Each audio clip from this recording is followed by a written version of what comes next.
We're having big problems at Home Depot, which means big problems for the US economy. They just reported their first year-over-year revenue decline since 2008. And this is a big issue because Home Depot tends to be a big leading indicator for both the economy and the housing market. And in their most recent earnings report, they reported a 3.6 year-over-year decline in same-store sales. Fewer homeowners are coming to Home Depot to do home improvement projects, and fewer contractors and builders are coming here as well. With their CFO reporting that US consumers are facing increased uncertainty and that they're entering a deferral mindset and not wanting to spend money on big projects right now. As a result, Home Depot's stock price has dramatically underperformed the S&P 500 over the last 6 to 12 months. And I think this could be something that's signaling how the economy is already potentially in a recession.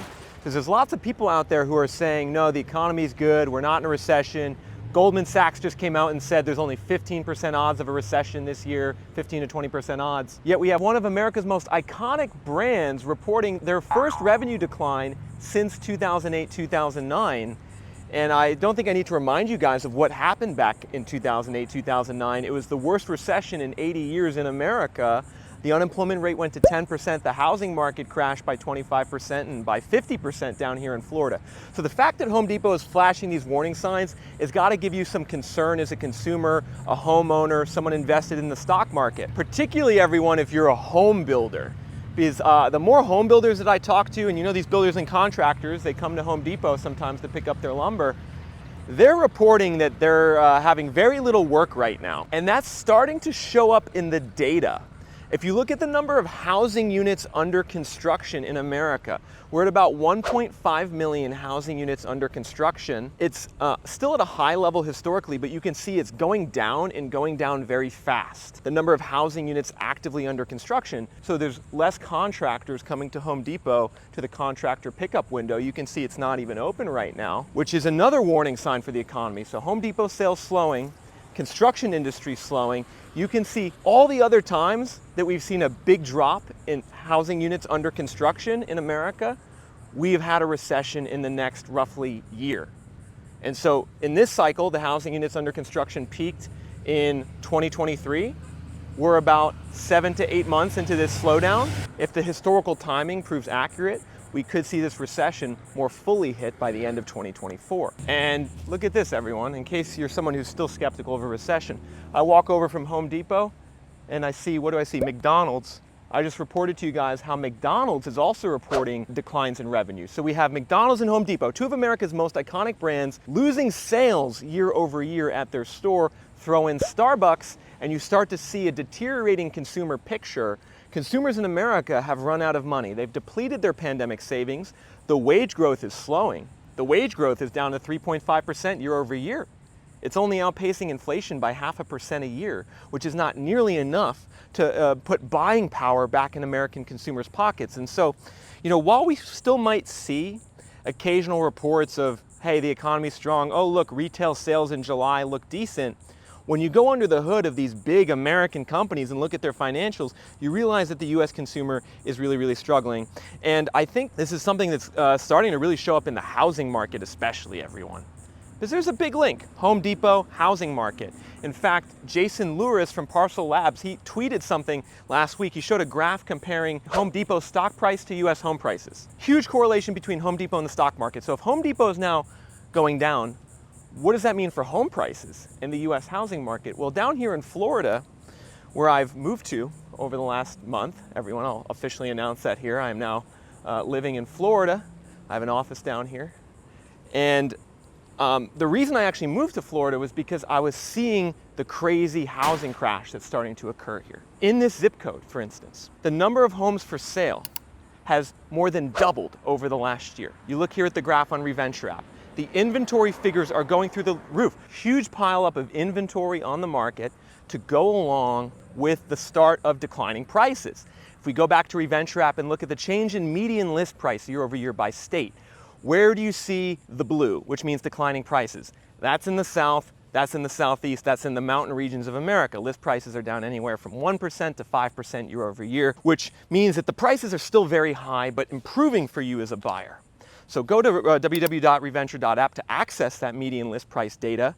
At the end of this video, I'm going to show you how to do that. But my overall concern here, everyone, is if you take a look in this community across from the Home Depot, you could see here, it's gated, but behind the gate, we got for sale sign over here, for sale sign over there, skyrocketing inventory and supply. And when that happens, it's actually also kind of similar to what happened in 06, 07 before the last crash.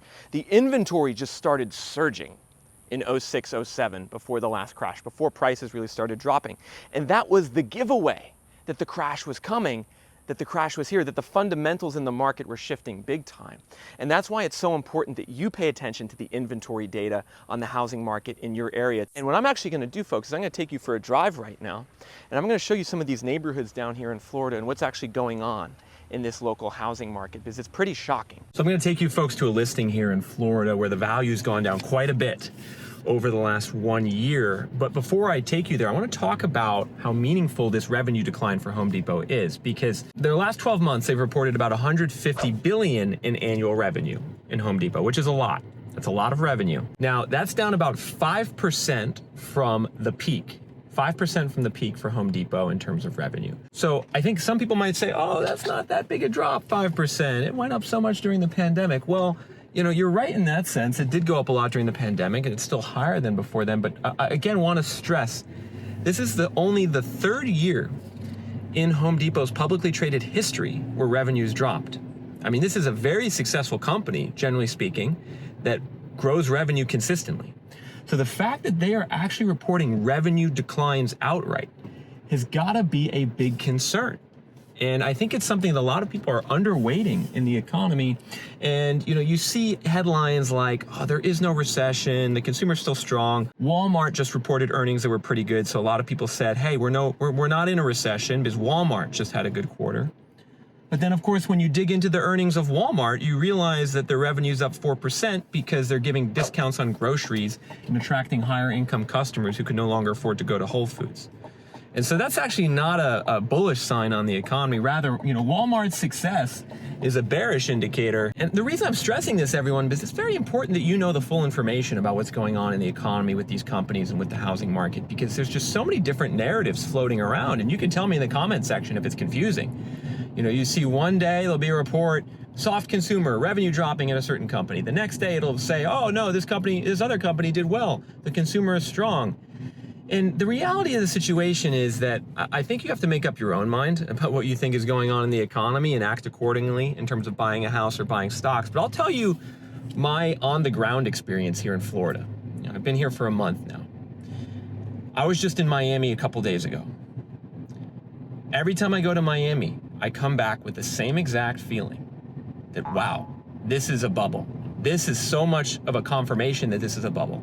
Because I went to Olive Garden in Miami, and I like going to Olive Garden. You know, I'll get the fettuccine Alfredo with chicken. It's not the best Italian food, but it's serviceable. And I talked to this woman at Olive Garden who actually was pregnant, and she was telling me about her difficulties affording, you know, her concerns, I guess, about affording things for her baby, how she works for a public housing project in Miami, and how, you know, the situation on the ground isn't good.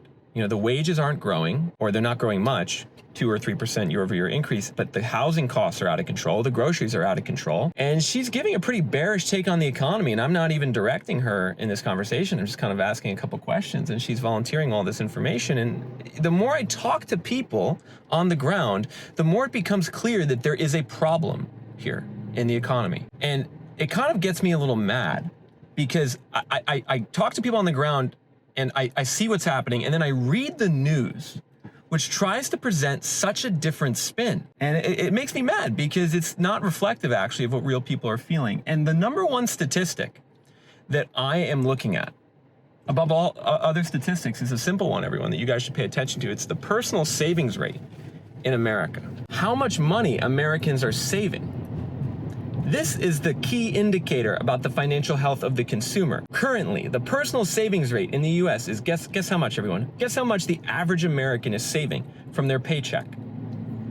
Care to guess? Get your guesses in. 3.4%. The average American is saving 3.4% of their income, meaning certain Americans are saving much more. Like people who are wealthy are saving 20 or 30%. On the other end of the spectrum, there's lots of people who have negative savings who are taking out credit card debt just to support their lifestyle. And this savings rate is near the lowest level of all time. The last time it was this low was once again, 06, 07, 08, before the biggest crash of all time, at least since the Great Depression. And so I keep referencing 06, 07, 08 multiple times in this video because the data keeps aligning with back then. Whether it's Home Depot's revenue decline, whether it's the under construction units going down, whether it's the personal savings rate, we're just seeing a lot of warning indicators going off at the same time. And so an interesting question is, what do you do out there as a potential home buyer or seller or investor or stock market investor? What do you do with this information? Well, I think one thing to do is just exercise some caution with whatever investment decision you make. It's just understand that we're in very uncertain times and that a lot of recessionary warning signals are going off at the same time. So if you do make an investment, just make it with the idea in the back of your mind that there could be some turbulence, particularly in the housing market, everyone, because the home prices here in Florida are just ridiculously overvalued and expensive still, even in the beginning stages of this crash. I'm here in a neighborhood called Dunedin, Florida. It's about 40 minutes northwest of St. Petersburg. In Dunedin, the home prices are 48% overvalued according to data on ReVenture app. I mean, you look at these overvaluation metrics on ReVenture app and you say to yourself, geez, no wonder people aren't buying in this market. No wonder the inventory is exploding. The prices are just way too high still. And you mix that with economic uncertainty. And of course, it's a cocktail for low buyer demand and problems in the market. All right, folks, back on the ground here. I'm in a beach town called Crystal River, north of Dunedin here in Florida. There's some really nice beaches over that way. And what we're seeing in this local housing market is a huge surge in inventory and the beginning of declining prices. In the adjacent zip code, everyone, inventory has gone from 58 homes a year ago to 150 homes today. Look at that increase. And I'm about to show you a listing here where the value is now going down. The Zestimate is down from where it was 1 to 2 years ago. And you can see we got a cute house here. It's an aqua house. It's for sale. 2x2. Now, it's currently listed for $450 grand. They listed it back in April. The Zillow value estimate is now down to $424,000, down 13% from 2 years ago. So you can see the beginning of declining prices. The value estimates are going down because the comparable homes are selling for less. However, a lot of sellers are still kind of in this delusional world where they think they can get top price for their home. On that house, it's still listed for $450, even though the Zillow value estimate's down to $424, and it's now been listed on the market for over 3 months, going on 4 months. And so an interesting question to ask is, when do sellers on the housing market really start to capitulate? Because I think a lot of you are probably seeing this in your housing market. Correct me if I'm wrong. But you're seeing more listings, you're seeing more price cuts, you're seeing value estimates dropping, but in most cases, the prices are still way too high. And I think what we really need to see for the sellers to finally capitulate is the days on the market really spike. So we've had the inventory spike, we've had the price cut spike, but now what we're seeing is the DOM is increasing. The amount of time that the home sits is really starting to go up in certain areas. However, the DOM hasn't gone up as much as the inventory and the price cuts to this point. And we can see here in Florida, the DOM has spiked, but it's now only kind of back to what it was in 2019. Whereas I think we're gonna need to see the DOM really go up above what it was in 2019 before we see, let's just call it 30% declines in prices. Now, on certain listings, we are seeing 30% declines in prices. I was just in Punta Gorda, Florida, about 2 hours southwest of here, 2 days ago. I found a house in Punta Gorda where the sellers cut the price 32% and where the Zillow value estimate is now the same as it was in 2019, completely erasing all the pandemic appreciation. So that house went from 520 to 340, something like that, $180,000 reduction. And I think that type of listing in Punta Gorda is an example of what we could see happen across a lot of Florida, a lot of Tennessee, a lot of it, Georgia, South Carolina, Texas, as well as the mountain regions. However, make sure to track that days on the market data, because if you see the DOM going up in your area, it's a giveaway that the sellers are going to feel more pressure to sell, especially if the price cuts in the inventory are high. So head to www.reventure.app. Inventory data is free. You can look at the inventory data for every zip code in America for free on Reventure app. So go and type in your zip code right now if you haven't already so you can see the updated inventory trends. And then sign up for a premium plan to access the price cut data, the days on the market, as well as the home price forecast score. Impressively so far, the Reventure app home price forecast score is doing very well in 2024 in signaling the markets that are going up and going down. If you compare the price forecast map to the month-over-month home value map, you can see there's a lot of correlation. So the Reventure app home price forecast score is a strong predictor of where prices are heading in the future. Go to www.reventure.app right now and sign up for that premium plan and access the price forecast score.